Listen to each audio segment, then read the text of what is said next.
Public opposition in Jordan failed to stop this project. Work has begun on a 65-kilometer pipeline, which is supposed to start bringing gas from Israel in early 2020. The Jordanian government says the deal will save hundreds of millions of dollars a year. Critics disagree. It's a waste of taxpayers' money to support Israeli terrorism. $10 billion of taxpayers' money can be invested in Jordan, invest in a wide variety of energy sources like solar energy. HISHAM BOUSTANI belongs to a movement called The Enemy's Gas is Occupation, which has been campaigning against the deal since it was signed in 2016. For them, it's not just about funding Israel. They don't want Jordan to be linked economically to a country they don't trust.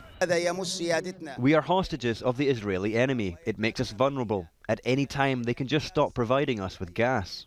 The demands for energy is only growing in Jordan. Already, it imports up to 95% of its needs. Some 40% will now be provided by Israel in the next 15 years.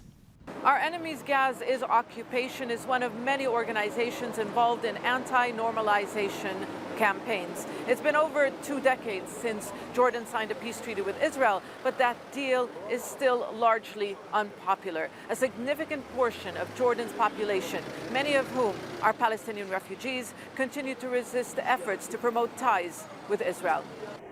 Some of the biggest protests in the Arab world were held in the Jordanian capital after U.S. President Donald Trump's decision to recognize Jerusalem as Israel's capital.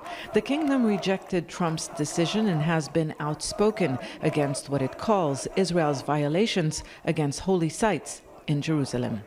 This is a part of the hypocritical approach of the Jordanian government.